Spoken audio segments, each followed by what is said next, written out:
Thanks.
Okay.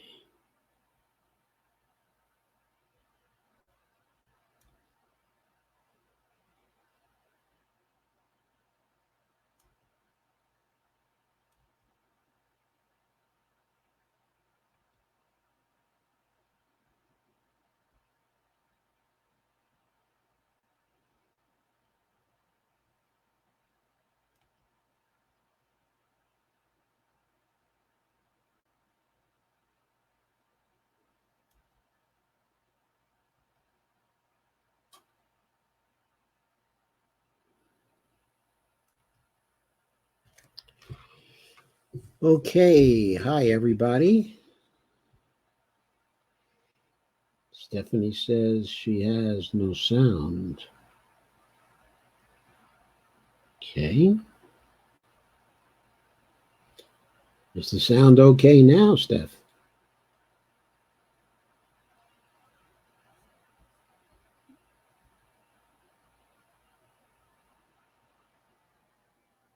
Okay, please let me know if your sound is okay.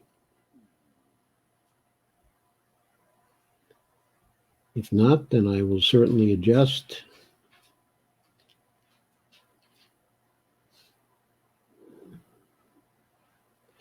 Lana says she has sound. How's the sound, Lana? Is it good? Do we have any echoes tonight? Or are we good? Dan Goheen says, you're a small business owner, have been forced to close your business from your government, and now is the time to sue for damages of livelihood.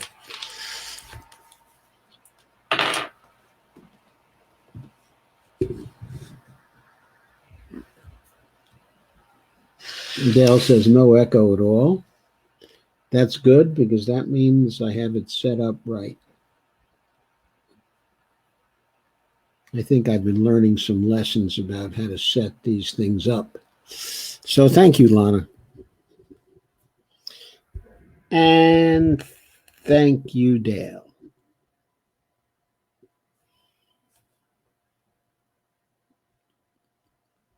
So everybody, please share. And later, when YouTube goes up, please like. Of course, like now. And subscribe when the YouTube goes up. Stephanie says, squirrel saved. Glad to know that. We can now have a clear conscience since the squirrel has definitely been saved.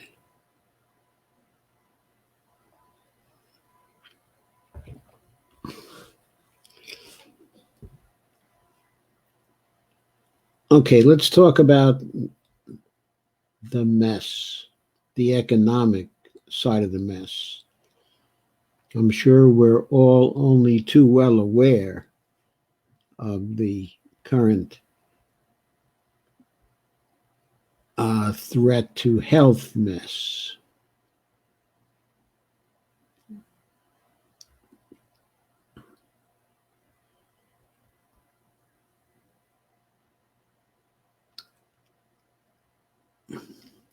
So first I want to call your attention to an article by Jeffrey Sachs. Now, Jeff Sachs has been a long-time advisor to Bernie Sanders. And he published this on MSN News, actually, and it was picked up by CNN.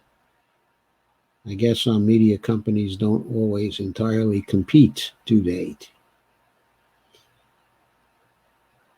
Anyway, here we are.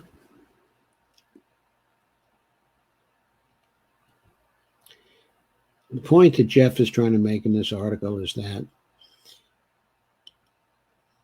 people seem to be assuming there's a trade-off between reviving the economy and safeguarding our health. Certainly, commenter Daniel Goheen was making that sort of assumption, saying that somehow there was damage to business because the governor closed down the economy.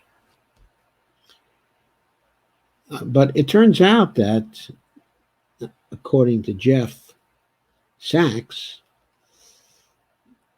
Trump's policies are delivering both the Great Depression and tens of thousands of deaths at the same time. He says that's because a trade-off between the economy and health doesn't exist, except in Trump's fantasy world. And he points out that unless people are confident about their safety in the midst of the pandemic, they're not going to resume a normal life. I'm certainly not going to resume a normal life until I know there are some treatments that would increase my chances to survive. Outside of that, I'm going to avoid exposure to the illness.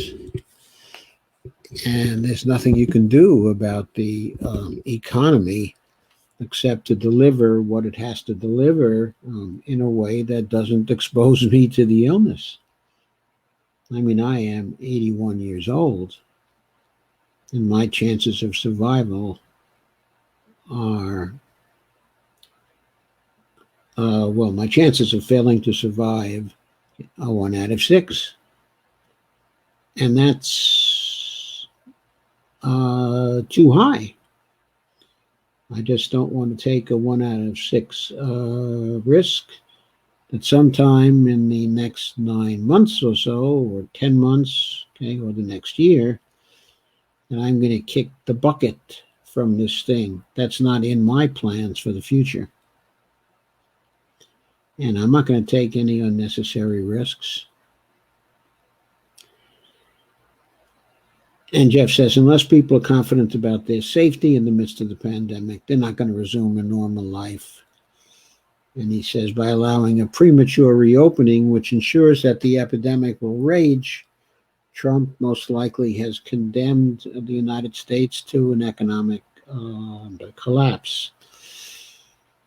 Now, so far, the evidence, we saw some evidence in my last stream that Sweden,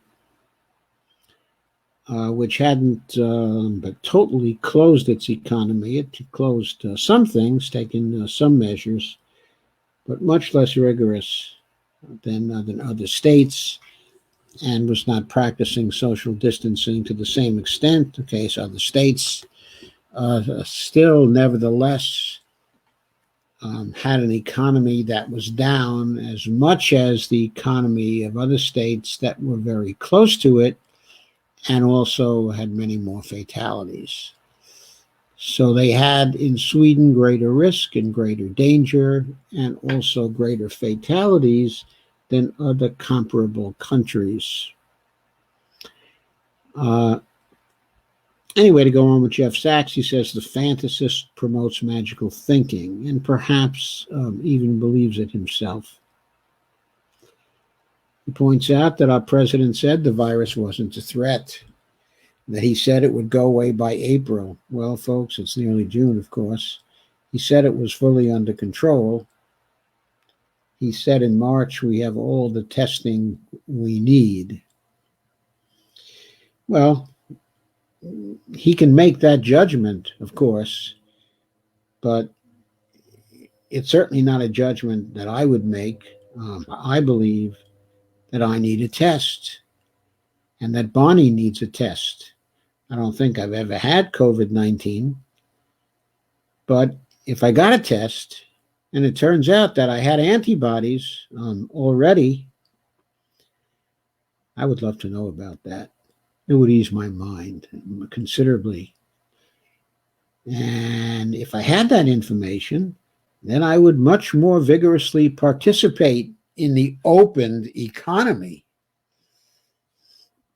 The epidemic is controllable when the government is serious, says Jeff. He points out Australia, China, Japan, South Korea, New Zealand, and Taiwan, among others, all have kept deaths lower than 10 million, 10 per million population, compared with, at the time Jeff actually wrote this, 271 million in the United States. I think the United States is now somewhere close to 300 per million. It's now roughly 94,000 out of 330 million.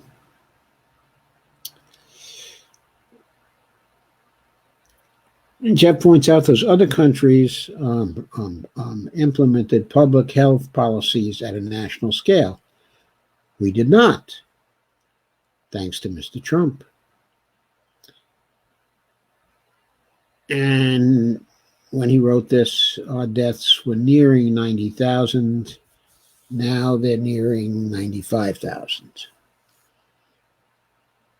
And certainly by 1 week from now, the chances are very good they'll be at 100,000. And 1 week from now, of course, will not be June 1st yet.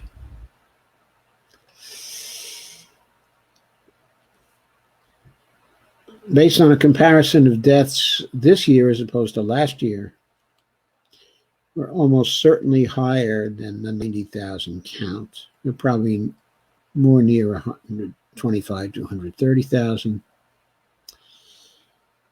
And Jeff points out that the maneuverings of Trump won't save our economy, which he points out is in a free fall.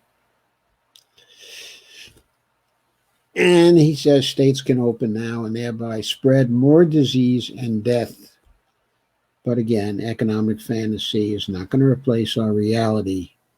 Consumers will not suddenly start to buy. Builders will not suddenly build our buildings. when so many stand to be empty or underutilized. Some of Trump's followers may head to crowded places, and if so, many will contract the virus. But most Americans will not head for crowded places. Of the record 20.5 million jobs lost in April, most will not come back anytime soon. Whether or not states declare their economies open. And he says the continuing spread of the virus itself is going to block any meaningful rapid recovery. So too will deep structural changes that will cause a significant, albeit unknowable, proportion of today's jobs losses to be permanent. What are the structural changes? Well, of course, it's the imminent, continuing failure of small businesses that, because of the response that we've had, but to the virus, the policy response, small businesses are tanking. He points out e-commerce is going to displace quite a few of our brick and mortar retail jobs. That our big name retail chains are now going bankrupt week after week.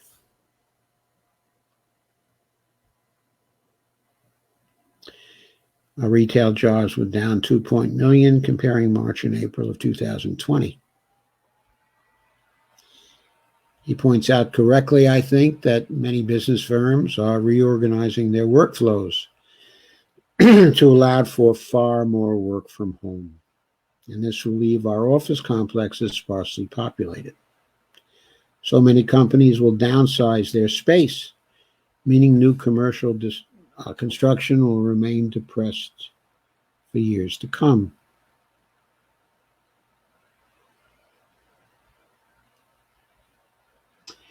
New oil and gas drilling has collapsed, and it's not going to recover anytime soon. Travel and tourism will be depressed as long as the epidemic is uncontrolled. This will keep down employment numbers in accommodations, leisure, entertainment, and restaurants. Excuse me. Trump's remaining idea is to force companies to return home from China and rebuild their supply chains at home. But Jeff says this is another fantasy.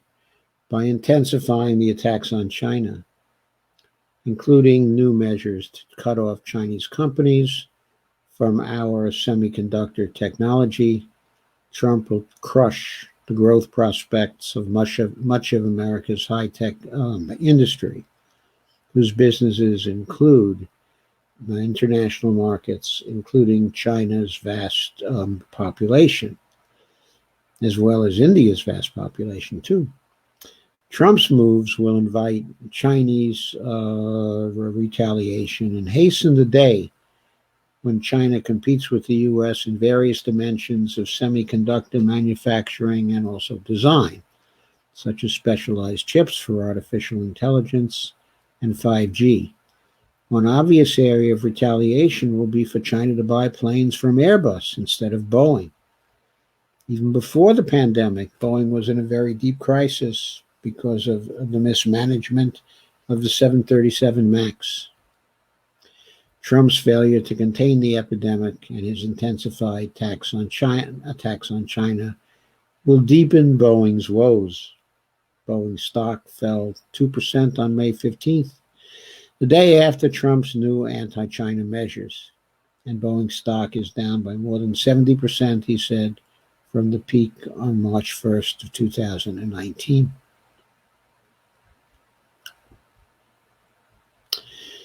So Jeff goes on in this way, and then he says, there are 3 true steps out of the new Great Depression, Great Depression 2.0, I call it.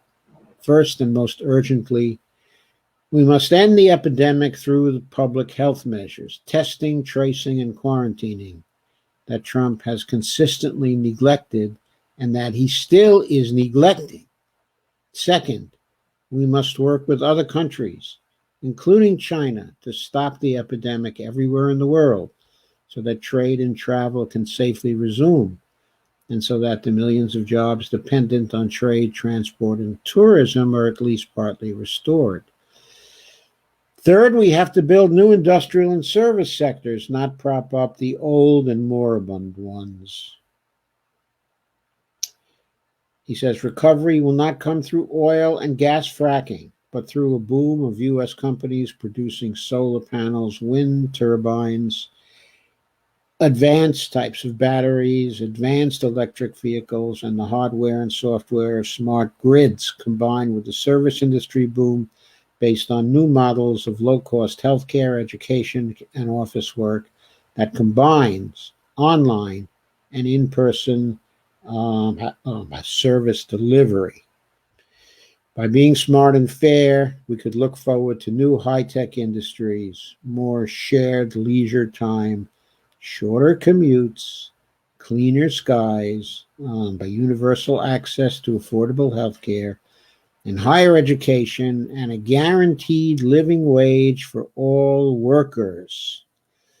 Job guarantee. Job guarantee. For all of this, we need a new administration in Congress and a new approach for our nation. Till then, Trump's fantasy world is our nightmare. Hang tight. Okay. A new dawn is coming. I could add, do you hear the people sing? Singing a song of angry men. It's the music of a people who will not be slaves again.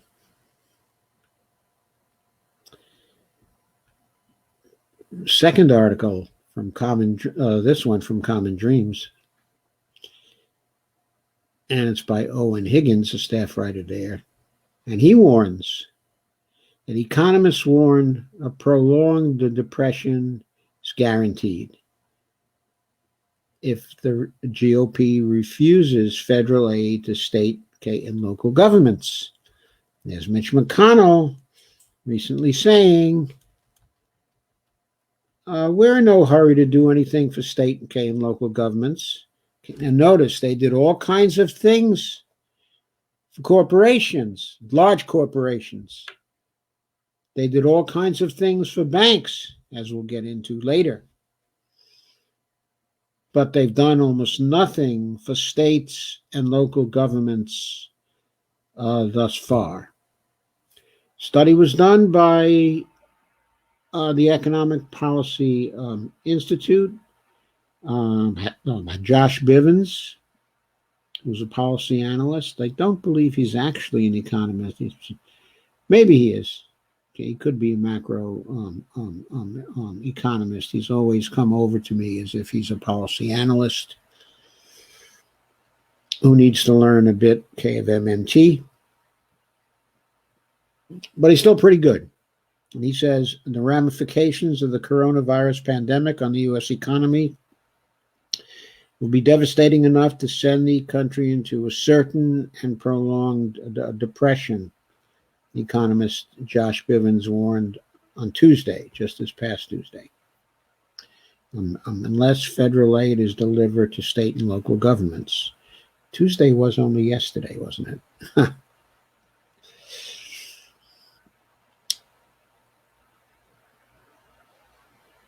He forecasts state and local governments as facing revenue shortfalls as large as $1 trillion over the coming years.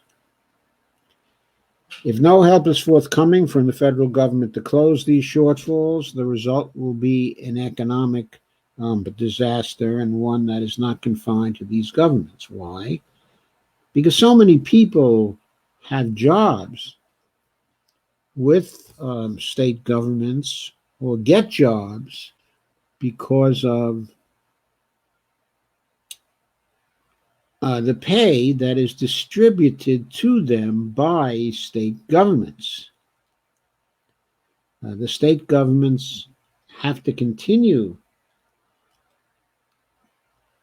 with their jobs so the employees of state government can continue to distribute the money of state government employees to other workers in the economy.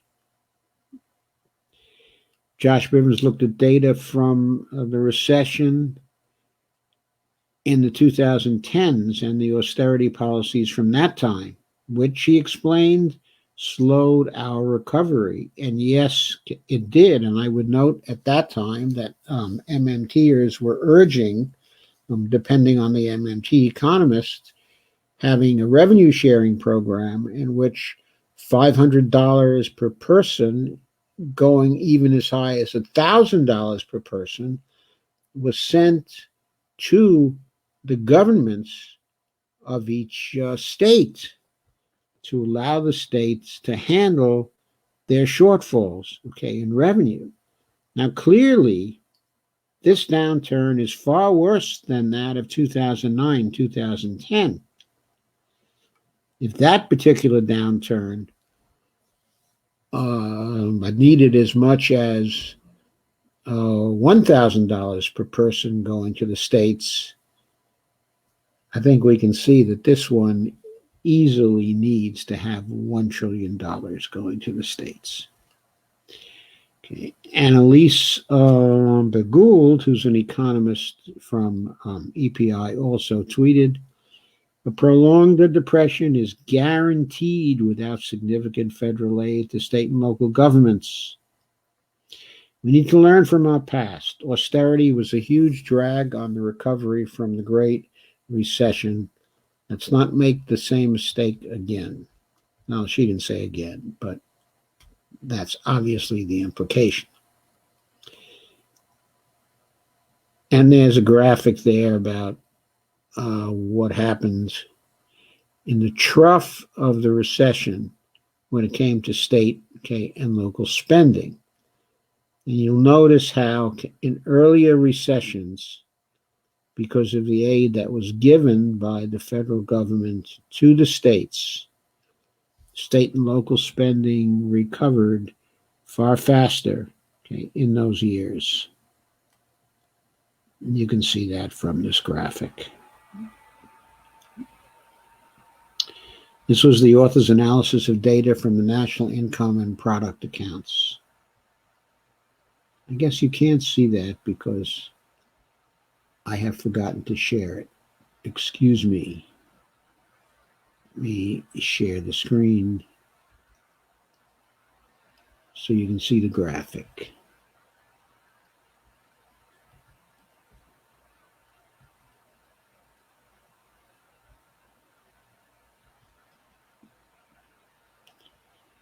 There we go. Let me shift my view so I am back in the stream. And then let me scroll so you can see the graphic better. There you go. Of course, the red line is what happened in 2009. And at the bottom of the graph is the quarters. So as we got into the depression of 2009, you see state and local spending going down, down, down, down, down. And of course, this corresponds to how long it took us to recover from the recession. The pit of federal spending was something like 19 quarters in. Something like that.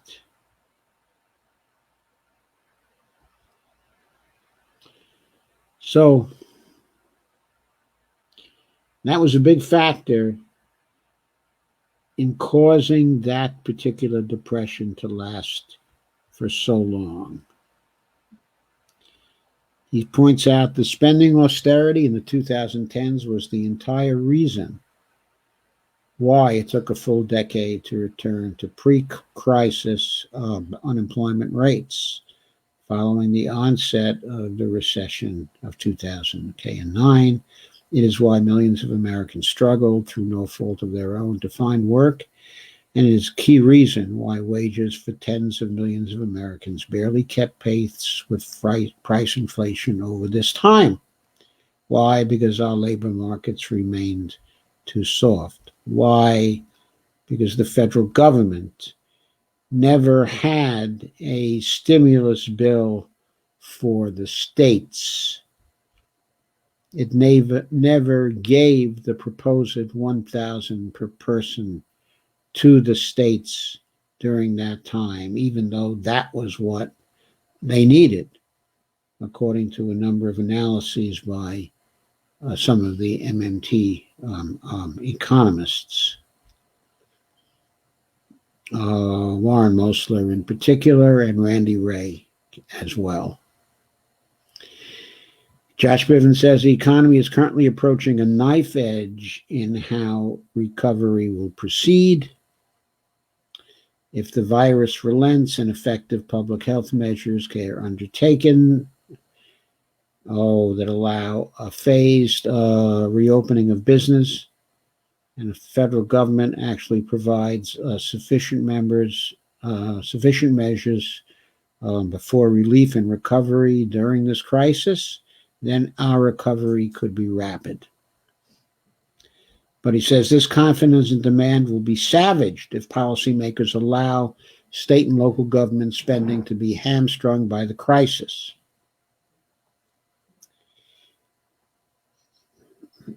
It really makes me angry when we believe and when we take for granted and when we act so as to bail out our large corporations, but we don't act to heal the revenue gap that our states are suffering through no fault of their own. Okay. The Republican crap that this is due to the pension funds in various states is so much baloney. How do we know that?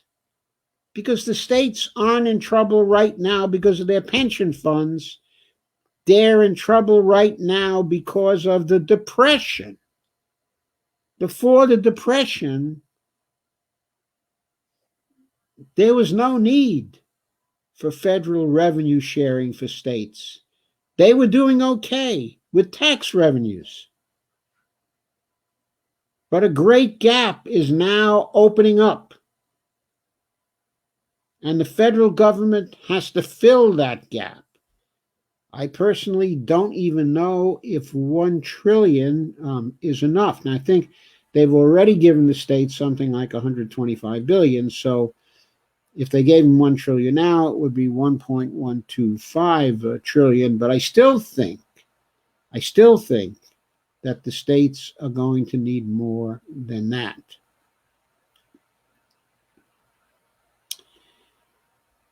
But we treated these corporations differently. They have their $454 trillion slush fund.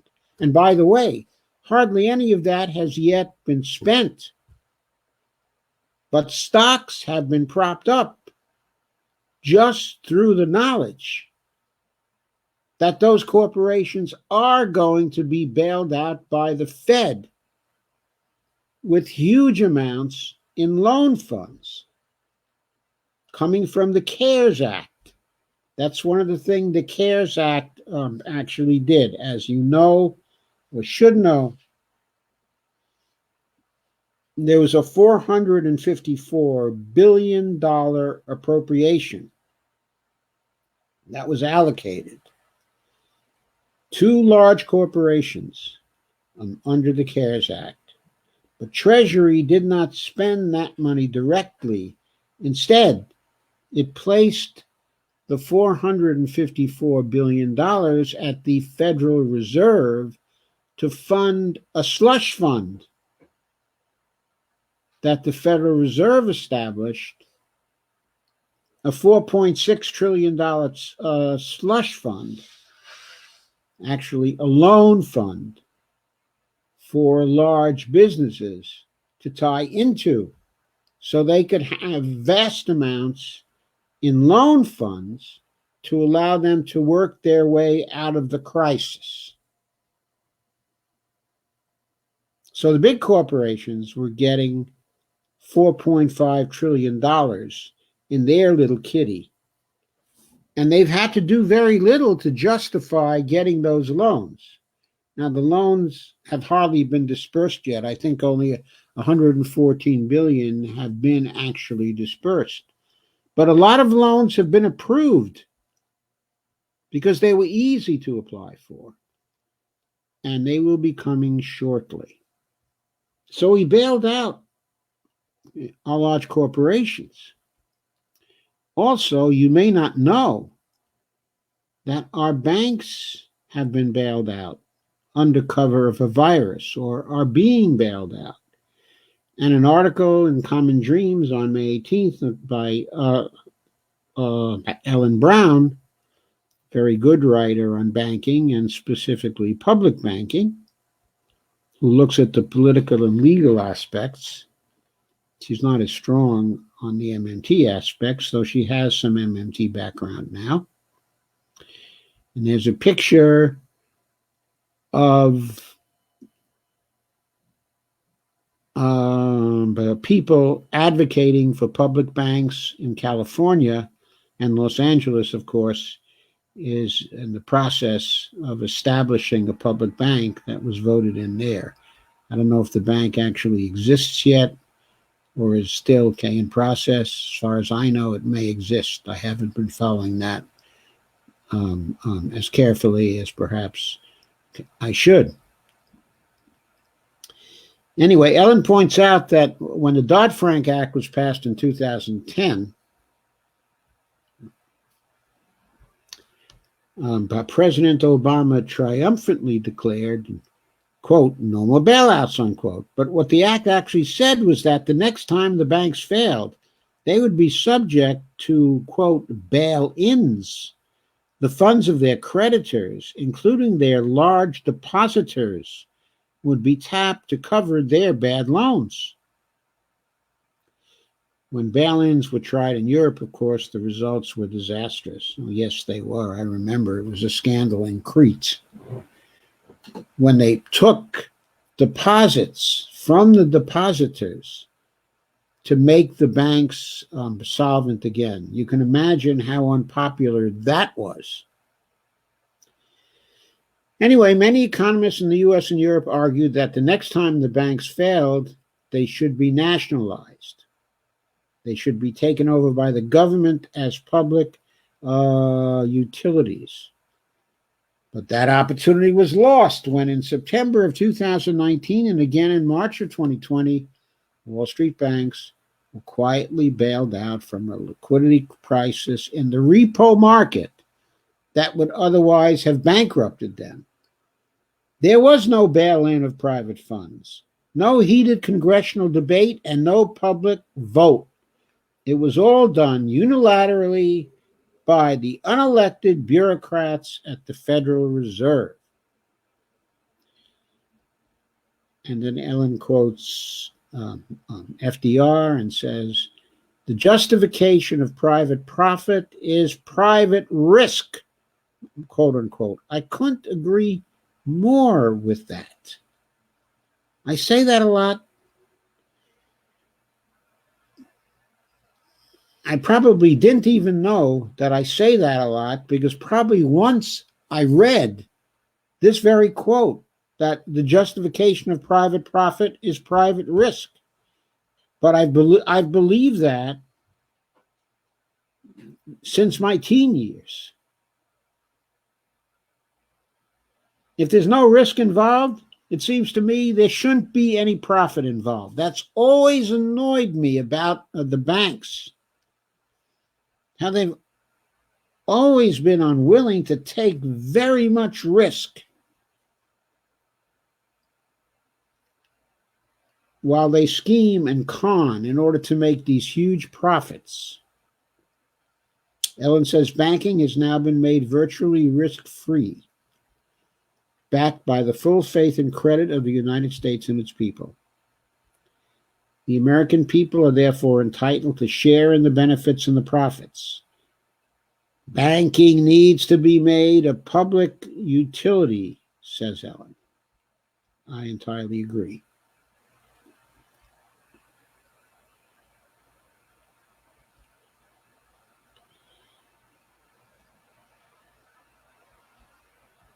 She gives a little history here, which I'm not going to go through. She goes through more, okay, of FDR.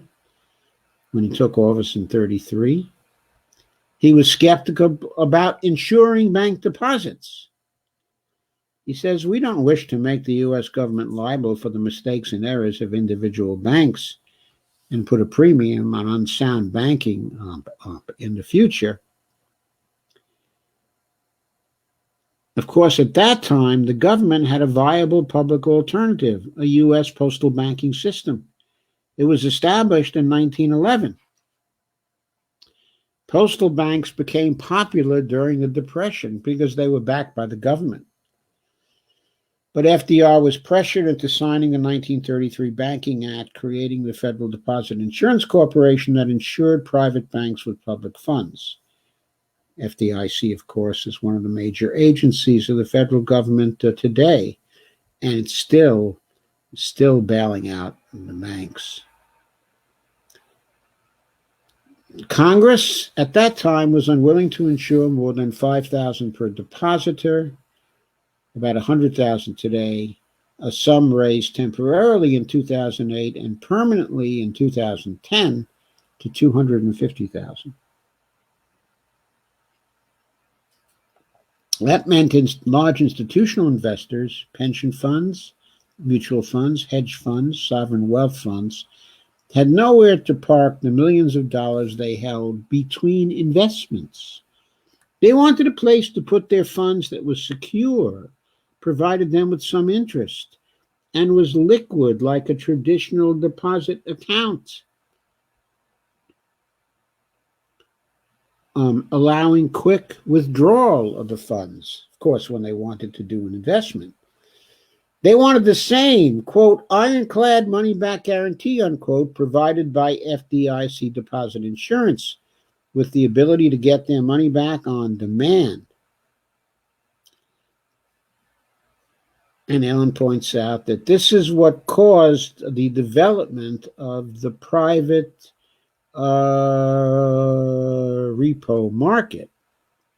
Repo trades, although technically sales and repurchases of collateral, are in effect secured short-term loans, usually repayable the next day or in 2 weeks. Repo replaces the security of deposit insurance with the security of highly liquid collateral, typically treasury debt or mortgage-backed securities. Although that market served the needs of the large institutional investors that were its chief lenders, it also served the interests of the banks, since it allowed them to get around the capital requirements imposed by regulators on the conventional banking system. Borrowing from the repo market became so popular that by 2008, it provided half the credit in the country. By 2020, this massive market had a turnover of $1 trillion a day. $1 trillion a day. $365 trillion per year. But every once in a while, the repo market freezes. After 2008, banks were afraid to lend to each other for fear the borrowing banks might be insolvent, might not pay the loans back. Instead, the lenders turned to the repo market, where loans were supposedly secured with the collateral. The problem was that the collateral could be, quote, rehypothecated, unquote. That is, used for several loans at once. And by September 2019, the borrower side of the repo market had been taken over by hedge funds, which were notorious for risky rehypothecation. What a racket, huh? Used the same collateral for numerous loans. Many large institutional lenders therefore pulled out, driving the cost of borrowing at one point from 2% to 10%. Rather than letting the banks fail and forcing a bail-in of private creditors' funds, depositors' funds, the Fed quickly stepped in and saved the banks by becoming the repo lender of last resort. But the liquidity crunch did not abate, and by March, the Fed was making $1 trillion per day available in overnight loans. The central bank was backstopping the whole repo market, including the hedge funds. An untenable situation, says Ellen Brown. In March 2020, under cover of a national crisis, the Fed therefore flung the doors open to its discount window, where only banks could borrow. Previously, banks were reluctant to apply there because the interest was at a penalty rate and carried a stigma, signaling that the bank must be in distress. But that concern was eliminated. How do you suppose they eliminated that? Well, the Fed announced in a March 15th press release that the interest rate had been dropped to 0.25%. And the reserve requirement was also eliminated. It wasn't 10% anymore. It wasn't 3% anymore. It was like the Canadian banks. It was eliminated. The capital requirement was also relaxed, and all banks in good standing were offered loans of up to 90 days, quote, renewable on a daily basis, unquote. The loans could be continually rolled over, and no strings were attached to this interest-free money. Nearly interest-free. It was 0.25%. No obligation to lend to small business, reduce credit card rates, or write down underwater mortgages. Even J.P. Morgan Chase, the country's largest bank, has acknowledged borrowing at the Fed's discount window for super cheap loans. Ellen says the Fed scheme worked and demand for repo loans plummeted. But unlike in Canada, where big banks slashed their credit card interest rates, did you hear that, folks? In Canada, they've slashed their credit card interest rates. Why? To help borrowers during the COVID-19 crisis. But our U.S. banks, our American banks, did not share this windfall with the public. Canadian interest rates were cut by half, from 21% to 11%. But U.S. credit card rates dropped in April only by half a percentage point to 20.15%. Why doesn't Bernie Sanders talk about that? The giant Wall Street banks continue to favor their largest clients, doling out CARES Act benefits to them first, emptying the trough before many smaller businesses could drink there. That was a scandal, wasn't it? In 1969, Prime Minister Indira Gandhi nationalized 14 of India's largest banks, not because they were bankrupt, the usual justification today, but to ensure that credit would be allocated according to planned priorities, including getting banks into rural areas and making cheap financing available to Indian farmers. Congress could do the same today, but the odds are it won't. As Dick Durbin said in 2009, quote, the banks are still the most powerful lobby on Capitol Hill, and they frankly own the place, which is even more true today. So Ellen says, time for the states to step in.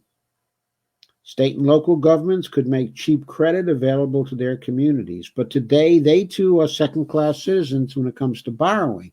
Unlike the banks, which can borrow, virtually interest-free with no strings attached. States can sell their bonds to the Fed only at market rates of 3 or 4% or more plus a penalty. Why are elected local governments, which are required to serve the public, penalized for shortfalls in their budgets caused by a mandatory shutdown when private banks that serve private stockholders are not? That is a very good question. Have you heard that question asked before, folks? Ask it now of your congresspeople. Ask it now of your senators. States can borrow from the Federal Unemployment Trust Fund, as California just did, for $348 million. But these loans, too, must be paid back with interest, and they must be used to cover soaring claims for state unemployment benefits. States remain desperately short of funds to repair holes in their budgets from lost tax revenue and increased costs due to the shutdown. States are excellent credit risks, far better than banks would be without the life support of the federal government. States have a tax base. They aren't going anywhere. They're legally required to pay their bills, and they are forbidden to file for bankruptcy. Banks are considered better credit risk than states only because their deposits are insured by the federal government, and they're gifted with routine bailouts from the Fed, without which they would have collapsed decades ago.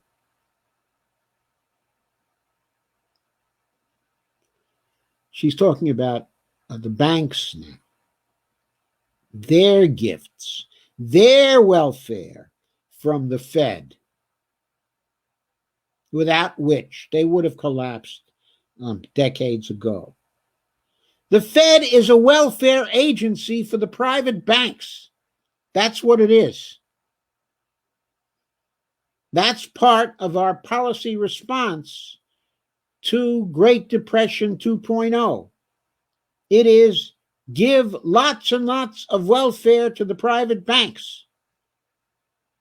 State and local governments with a mandate to serve the public interest deserve to be treated as well as private Wall Street banks that have repeatedly been guilty of frauds on the public. And by the way, they're guilty of frauds on the public right now. Those frauds have begun to appear. Mortgage frauds have begun to appear once again.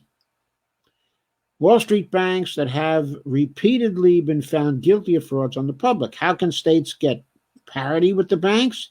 If Congress won't address that need, states can borrow interest-free at the Fed's discount window by forming their own publicly owned banks. For more on that possibility, she links to an earlier article of hers. And then she ends, as Buckminster Fuller said, you never change things by fighting the existing reality. To change something, create a new model that makes the old model obsolete, unquote. Post-COVID-19, the world would need to explore new models, and publicly owned banks should be high on the list. She's right. And postal banks as well, a type of publicly owned bank, should be high on that list as well. We need a network of state-owned public banks in the United States. State and local government-owned public banks in the United States to help to fund our state and local governments when, for various political reasons, as now, the federal government fails them.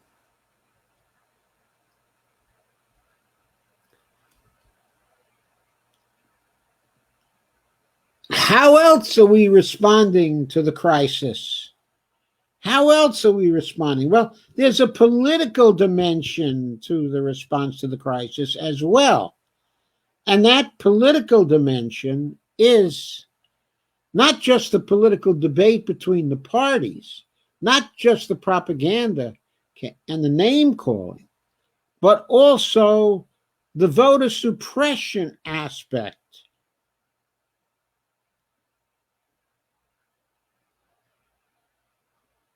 It's the militarization of the COVID-19 crisis to stop people from voting. Quote, he doesn't want you to vote, unquote. Trump threatens to block funding to Michigan for sending absentee ballot forms to all voters amid COVID-19.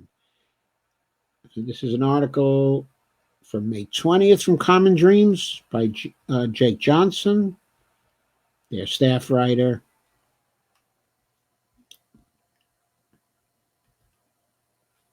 Let me share the screen for this one.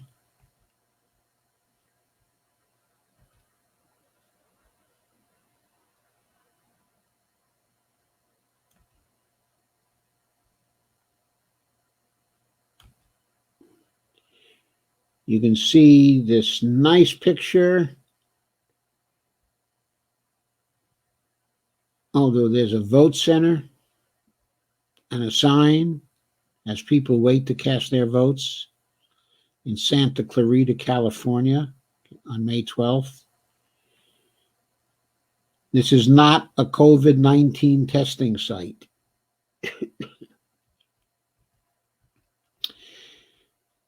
Trump on Wednesday morning threatened to block federal funding to Michigan over the state's decision to send absentee ballot applications to all 7.7 million registered voters to ensure they can vote in August and also November without risking the spread of COVID-19.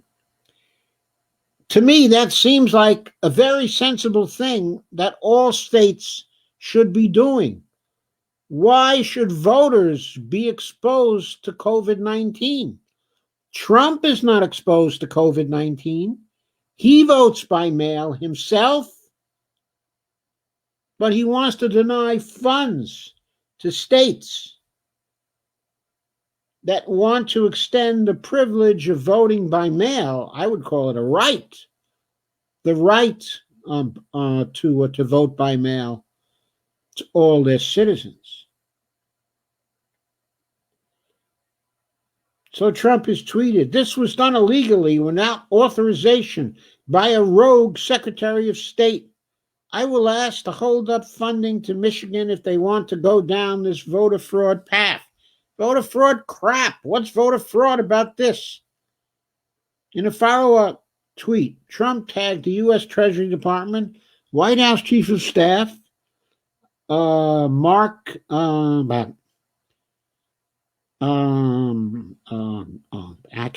Meadows, and Office of Management and Budget, Acting Director Russ Vought.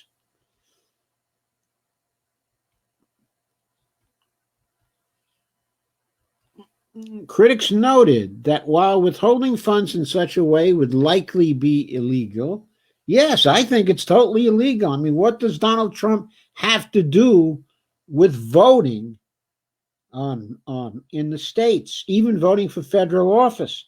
The conditions of voting are something that's under the authority of the states. In the absence of legislation that is national, it's certainly up to the states, as we have seen in state after state where the rules are different. The president's threat, however, shows the lengths to which he's willing to go to stop an expansion of voting rights and ballot access during the pandemic, which has already killed 5,000 Michiganders. It's a pretty high death rate in Michigan. Trump has repeatedly voiced opposition to mail-in voting for everyone but himself and warned that expanding it would mean, quote, you never have a Republican elected in this country again, unquote. And to that I say, too damn bad. It's not true anyway, because most of the Democrats are Republicans these days. It only means that the Republicans who call themselves Republicans would never be elected in this country again. Quote, advocacy group Swing Left says, okay, Michigan wants to help people vote safely, so they're sending absentee ballot applications to every voter there, and said, quote, this is legal. Trump just doesn't like it because he doesn't want you to vote, unquote. But Sean Eldridge, founder and president of advocacy group Stand Up America, said in a statement that, quote, these attacks on mail-in voting by Donald Trump are not only inaccurate, they are incredibly dangerous. So there's Trump, usually trafficking in lies and conspiracy theories and lying about the impact, okay, of voting by mail. And Sean Eldridge points out that a voter should not be forced to risk their lives to cast their ballots. Congress has to intervene immediately.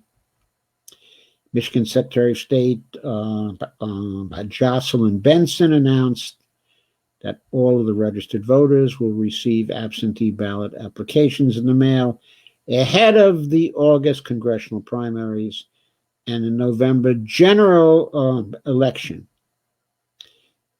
And Benson said, by mailing applications, we have ensured that no Michigander has to choose between health and their right to vote. I wonder why Michigan didn't send out these absentee ballot applications to every Michigander before the Michigan presidential primary. Could it have anything to do with the fact that Gretchen Whitmer was a supporter of Joe Biden? I wonder. Anyway, that quote from Trump, okay, is inaccurate. The president is wrong here. State of Michigan is not sending absentee ballots to all voters in the general, just applications, tweeted Abby Phillips of the Washington Post. Other Republican secretaries of state have done this already for upcoming primaries. Like Brian DeSantis in Florida, I believe, has done this for the upcoming primaries in Florida. But the real concern for Trump here is what happens in November. That, of course, is what it is really about. That is what it is about.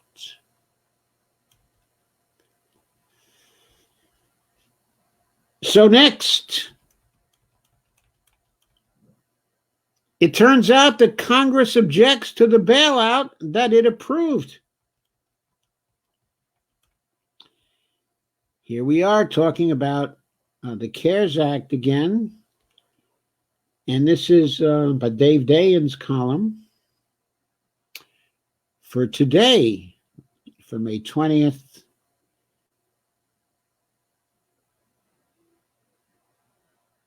And Dave points out that Treasury Secretary Mnuchin and Jay Powell, chair of the Fed, are the architects of the bailout, the real bailout, the one that's gotten almost no attention over the past couple of months.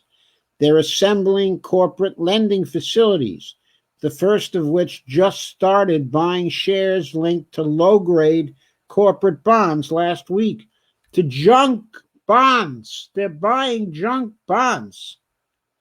These facilities dwarf the amount of money reserved for any other recipient in the CARES Act.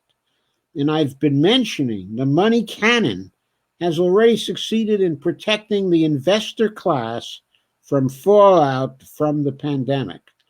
So what has the policy response been in the economic area so far? It's been the protection of the investor class from fallout from the pandemic. It's called a liquidity, quote unquote, or a market functioning, quote unquote. But it's best thought of as insurance that only an elite class can buy. And you're not in it, folks. You're not in it. Senator Warren was about the only member to cut to the heart of the matter by looking at the lack of restrictions placed on this bounty for corporations and their shareholders. She explained how the CARES Act invests the Treasury Secretary with specific authority to set terms for the bailout. Over and over, she asked whether that meant that no company will receive funds without a commitment to maintaining payrolls. Over and over, Mnuchin demurred, saying only that Treasury will, quote, fulfill the spirit and details of the law.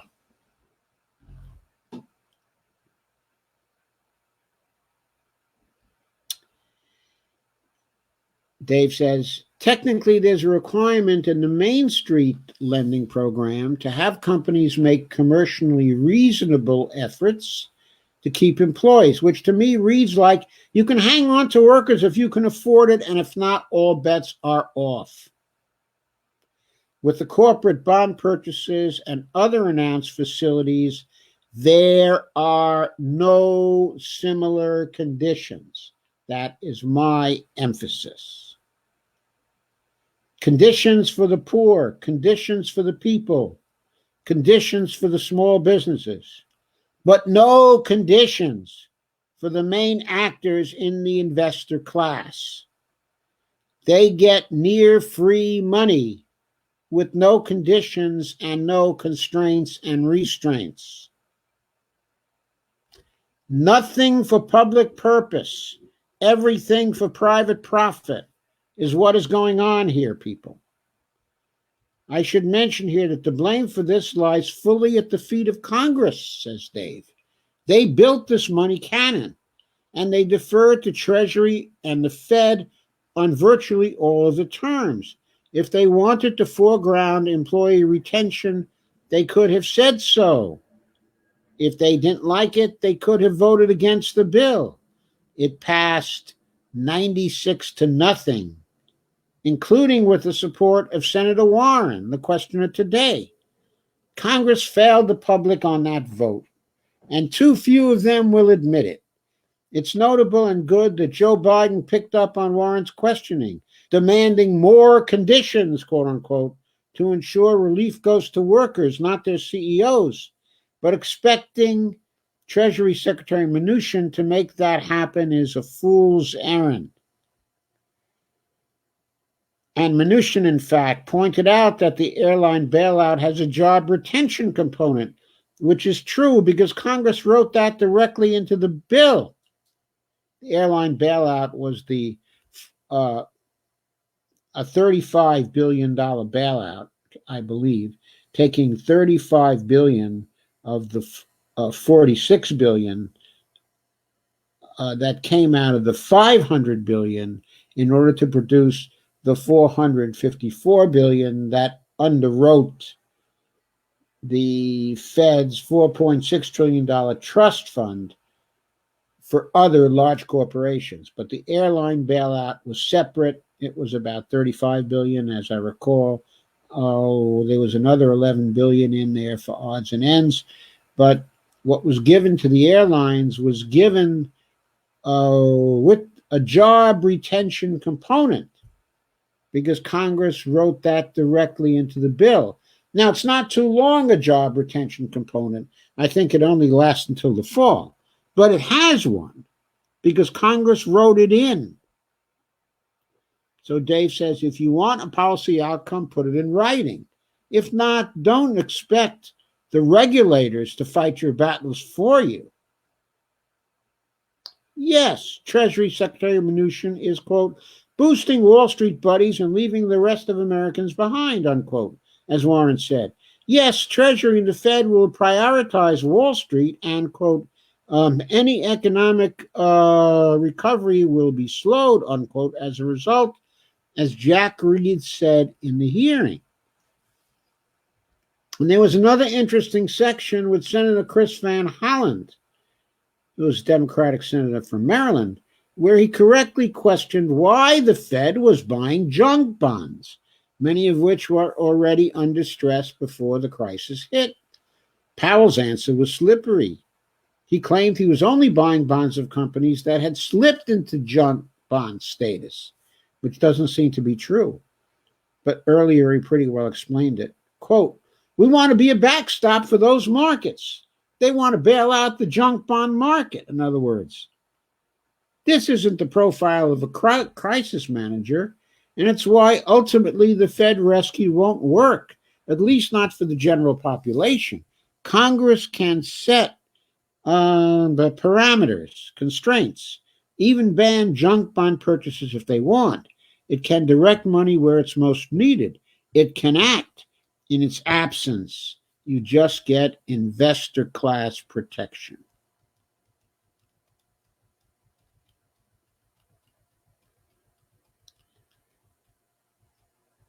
Just a word on investor state dispute settlement clauses in our trade agreements. Okay, in our trade agreements. Now, just a few years ago, there was a great fuss about taking the ISDS clauses out of trade bills because corporations sue governments based on these, and the cases are heard in extrajudicial tribunals composed of 3 corporate lawyers who, by the way, actually rotate as the judges. Sometimes they serve as judges. They sometimes serve as lawyers for corporations like the corporations that are the plaintiffs in these suits. Not necessarily for the same corporations, but they're corporate lawyers who want to work for corporations of this type. And so naturally they come in as judges with a bias towards the corporations who are suing the government. And these can cause severe stress on smaller governments who are held up for cash. Like there was a judgment against the Ecuador government, as I recall, a few years back, for $3.4 billion for cutting one of the oil companies out of its contracts, which it did because the oil company was savaging the land, in part. I think it was Occidental Petroleum. Anyway, they won a judgment of $3.4 billion. I don't know if they ever got the $3.4 billion, but if you look at the size of the economy of Ecuador and look at the population of Ecuador compared to the population of the United States, at the time I calculated that a $3.4 billion judgment against that particular country would be the equivalent of the United States having a $250 billion judgment against it in favor of some corporation, which theoretically could happen under the same ISDS arrangements. Well, Trump has improved the situation. This is one area in which he's improved it because he severely minimized the ISDS range in the updated NAFTA agreement, the USMCA. But it still exists in over 3,000 binational and multinational and multilateral trade agreements. Countries are in the midst of revising model agreements or even dissolving ISDS, but it still exists in enough text to threaten virtually every country that trades. In other words, every country in the world, including the United States. It turns out that big law firms here in the United States, Quinn Emanuel, Ropes and Gray, Sidley, DeBevoise, Hoken Lovells, Deckert, and Alston and Bird have been discussing challenging countries over their coronavirus lockdown measures and trying to extract expected future profits from them using these ISDS clauses. This could take the form of a utility company suing a country over being forced to provide clean water. Could take the form of expropriation of private hospitals during emergency spikes in patients, or requirements to provide affordable COVID-19 treatments and vaccines, or over mandated rent and mortgage but suspensions of mortgages or payments for mortgages, or just locking down and preventing businesses from opening. Anyway, there are plenty of cases of things like that happening. There are plenty of instances of hedge funds doing anything, no matter how seamy and how corrupt, to ensure that they are not blocked from any possible profits they can extract from governments and from the peoples of various countries around the world. So this bears watching, as Dave says, or maybe a preemptive strike to defuse this ticking time bomb. Incidentally, the Columbia Center on Sustainable Investment has proposed an ISDS moratorium during the pandemic. And by the way, Pier 1 Imports is going to shut all its stores after failing to find a buyer out of bankruptcy. There's a strong rumor that Amazon is going to purchase JCPenney, which just got into bankruptcy.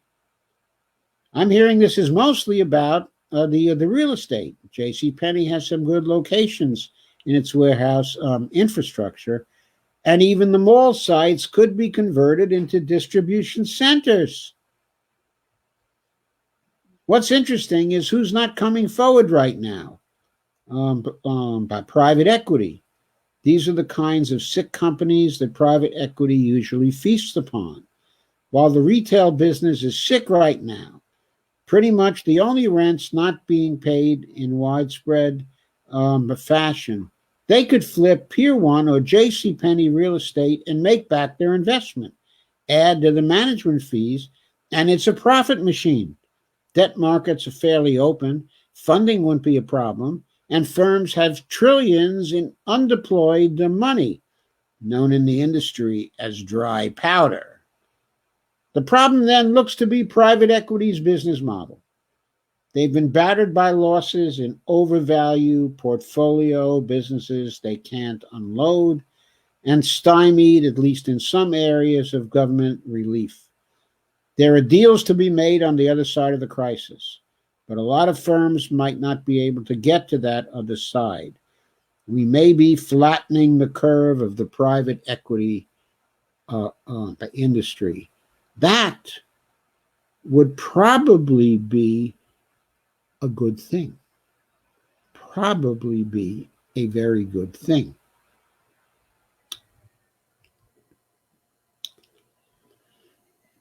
So, one more small piece. Small business owners to McConnell. Stop using our plight to push for COVID-19 corporate immunity. So we've discussed this a few times, okay, in the past. There is a pending policy response coming from the Republican side. Now that the economy, okay, is opening up, the big companies that want to employ workers in dangerous places, like in the meat packing plants and like on construction sites and in other sites where large corporations are doing dangerous work, these large corporations want Congress to grant them sweeping immunity from coronavirus-related workplace safety lawsuits, warning that the move would harm Main Street and undo decades of worker and consumer protections. But the Main Street Alliance, which is an advocacy group for small business, says that corporate immunity is unnecessary to protect small business owners because state law already protects responsible business owners who act in a reasonable way. And they say creating this type of blanket immunity from lawsuits by injured workers or consumers would give bad actors these large corporations, a competitive edge over the small corporations at the cost of people's lives, unquote.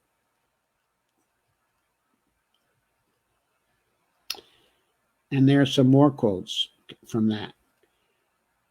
But the point is, if we're not active in getting at our congresspeople, okay, and senators, and stating our unequivocal opposition to giving large corporations an incentive to deploy their employees unsafely into unsafe conditions, if we want to prevent that, we have to block any law that frees up the corporations and makes them immune to lawsuits. There's a ferocious lobbying campaign going on right now in Washington in support of liability protections, which would shield these corporations from legal responsibility for workers who contract COVID-19 on the job. In a meeting at the state dining room of the White House on Monday, the CEOs of the Panera Bread Corporation and Restaurant Brands International both pushed President Donald Trump to support liability protections in the next coronavirus stimulus package.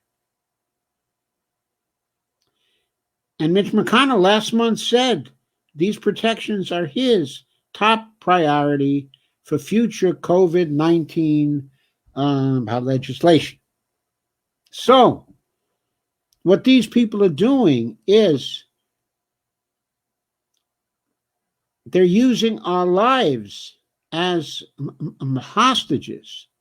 They don't want to vote us any relief unless we're willing to endanger our lives on the job by giving corporations a negative incentive,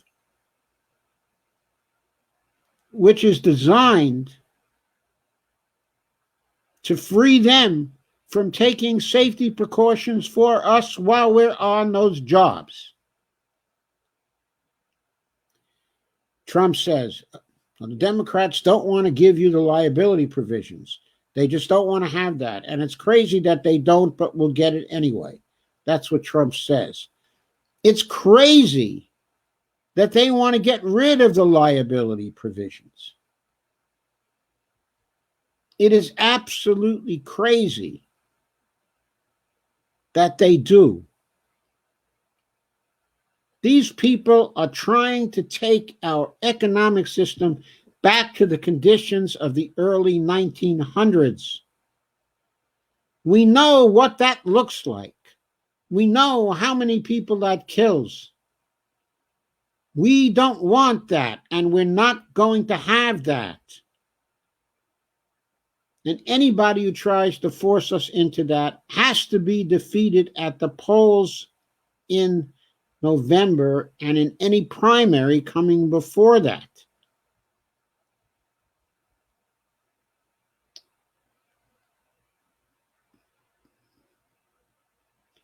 Anyway, the coalition that represents small business says that instead of promoting a race to the bottom with life or death consequences by approving liability protections for corporations, the coalition said that Congress ought to provide direct support for small businesses for the duration of the pandemic that allows reopening at the pace and level businesses need to safeguard the health of owners, staff, and customers, adequate testing, tracing, supported isolation, and clear industry-specific workplace safety standards and support, healthcare and economic protection for all workers and families without immigration-based discrimination, to support both a healthy workforce and local spending, establish sufficient care infrastructure, childcare, schools, paid leave, so parents and caregivers can return to work knowing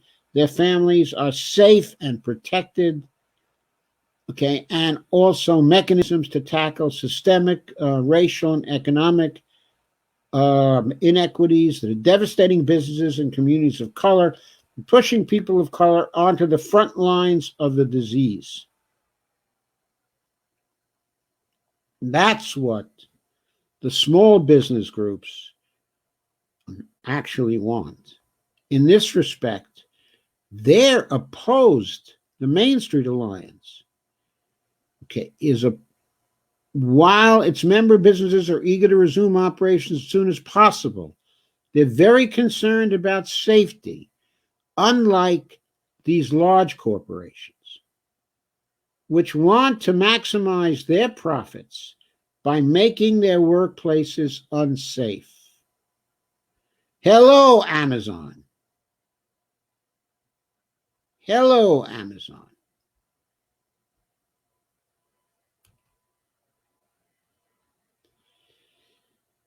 So, now to your comments.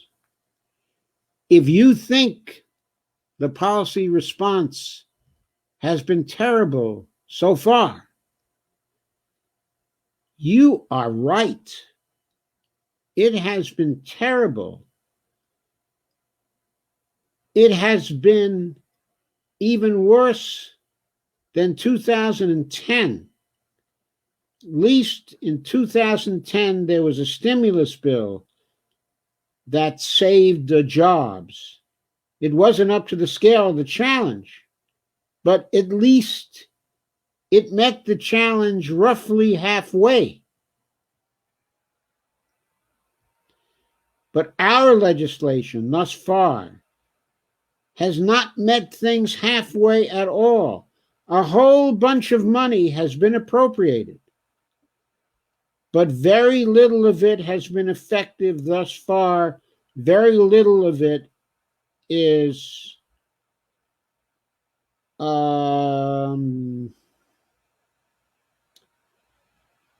has gotten to people so far, even to large businesses. Very little of it has gotten. I mean, it's allocated. Loans have been approved, but the money hasn't actually started to flow. The unemployment money has begun to flow, but it has not gotten to people yet. Steve Gonzo says, Sweden now #1 in deaths per capita. Well, I didn't check Sweden's deaths today. I will check it and see if that, is correct. It was leading the United States in deaths per million. Okay, I know that. So that probably means it's leading the United States in deaths per capita as well. Stephanie says, speaking of surviving, stopped sharing to take my auto immune vitamin. Laugh out loud. Oh, you mean your vitamin D? Vitamin D3. She says, I'm on phone and iPad. Laugh out loud.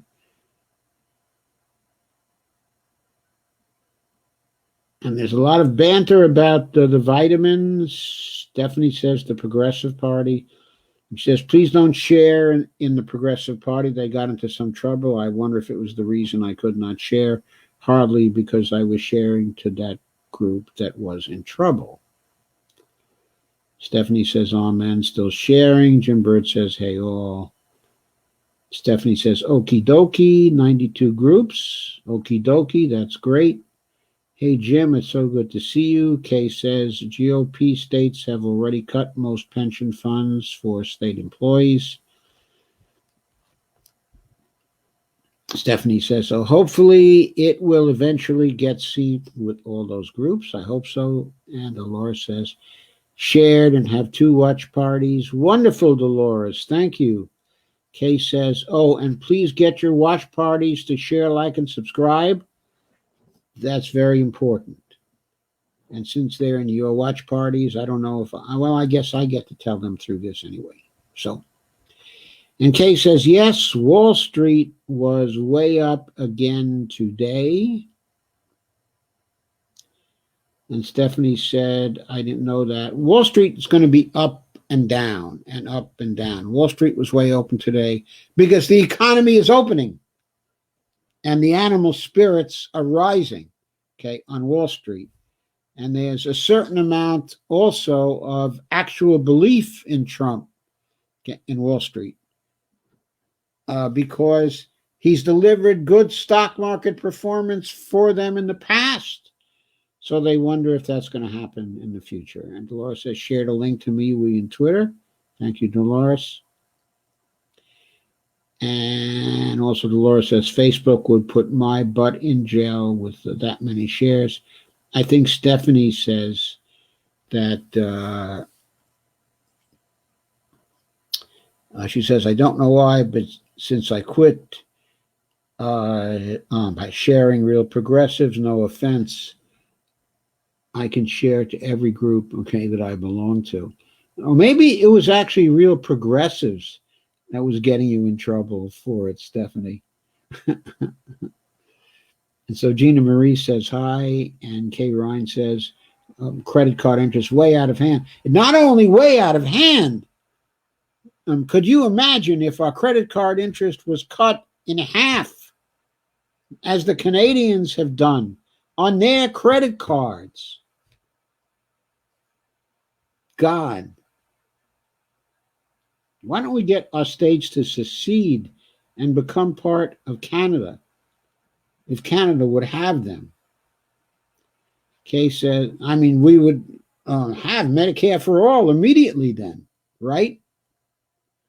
Kay says, glad I finally got my credit card paid off, debt-free for the first time in years. Stephanie says, sorry, making some dinner while listening. She says it's so disgraceful. I agree. Network of publicly owned banks, especially postal. Stephanie, yes, it's never addressed, not even from Bernie. Bernie wanted postal banks and said so all the time. He did that. But he didn't say much about state banks. And he didn't say much about the way that our banks are always, well, I guess he did say something about that. Take it back. So Carmen says, just got here, invited, and shared. He didn't talk about the bail-ins. He didn't talk about all the things that Ellen Brown was talking about. Nice detail from her in that article today. Kay said, Central Michigan ID flooded all over from broken down dams now and probably polluted water from DuPont. I thought that was Dow Chemical, Kay. I think it was Dow Chemical. Stephanie says, it's a damn good show. Thank you, Stephanie. She says, hey, Carmen, good to see you. Carmen says, thank you. Glad you're here as well. Carmen says, oh, there goes my connection. He's coming back as Avro. And Steve says, Dow Chemical Michigan is going underwater. And I don't mean economically. No. Under 9 feet of water, I understand. Sandy says, hi, Kay. Hi, everyone shared. And Avro says, this is Carmen. Had to switch to my friend's device. Kay says, DuPont has been sued for water pollution in Ohio before and has poisoned the Cape Fear River in North Carolina, which has caused awful pollution there too. Okay, I thought it was Duke that had poisoned the Cape Fear River.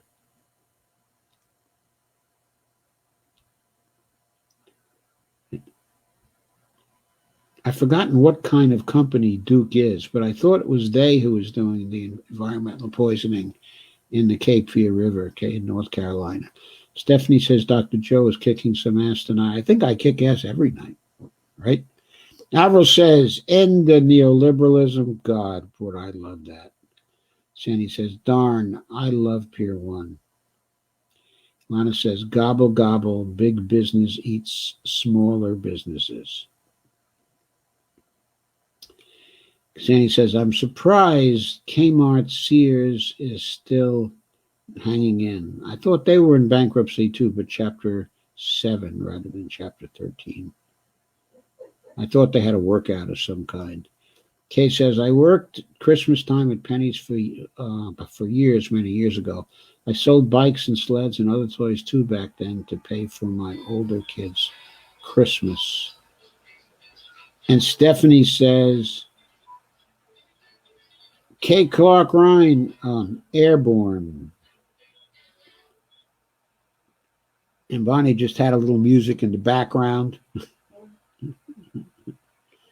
And Avril says, corporate immunity equals death panels. Exactly. Equals death panels. And Stephanie says, I have to go. She says, I just heard gunshots across the river. God, Steph, where do you live?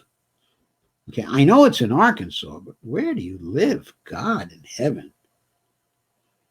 Deborah Wilson says, be safe, Steph. And Noah Puryear says, MAGA. Noah Puryear says, Trump 2020. Sandy says, stay safe. Romano says, I never went to Panera, and now I never will. Sandy says, you're on the wrong page, Noah. Avril says, not dying for the Dow. Says, hashtag, not dying for the Dow. Indeed, and not even dying for the Dow Chemical, right? Sandy says, wrong too. Steve Gonzo says, that's common around here. It's usually bloods trying out firearms before they buy them for the black market. Jesus.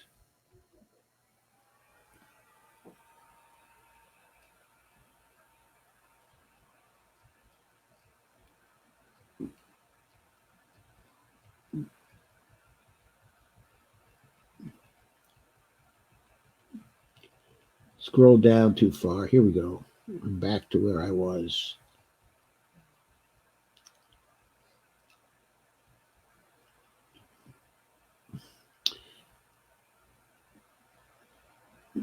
Avril says, we're COVID fodder for profits. And Avril says, I can't stress the importance of vitamin D3 enough.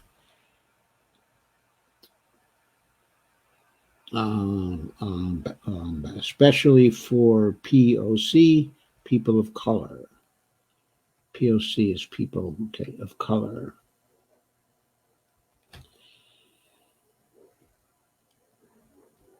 Yes. Liar says, hashtag turn gray 2024 Green Party campaign, hashtag with these hands, hashtags we will have, hashtag Medicare for all, hashtag criminal justice reform, hashtag economic security, hashtag marijuana legalization. Ivana says, not sure I like Ellen Brown, was under the impression she wasn't MMT friendly. Friendly or knowledgeable. What I would say is she is these days more MMT friendly and more MMT knowledgeable. I think there are still things that she doesn't understand or grasp occasionally, but I don't think there was anything that was too incorrect in what she had to say in the article that I went over with you. So you might want to read that article. I think it's good in many ways. Kay says, both of those Joes in the Cape Fear along with overflows from factory farms too. Okay. And Avril says, yay, good catch on the Dow hashtag. Well, thank you, Avril. Okay, any other comments? Stephanie says, holy shit, I literally heard gunshots right across the street about 10 minutes ago. Police out there. Jesus, across the street from my window. My God.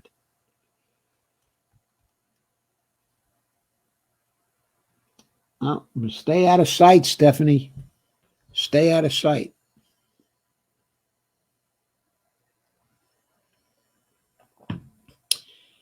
Okay. Thank you very much, everyone. Avril says packing workers are striking for hazard pay. Makes me proud they're striking in these dire times. Stephanie said, I need wine now.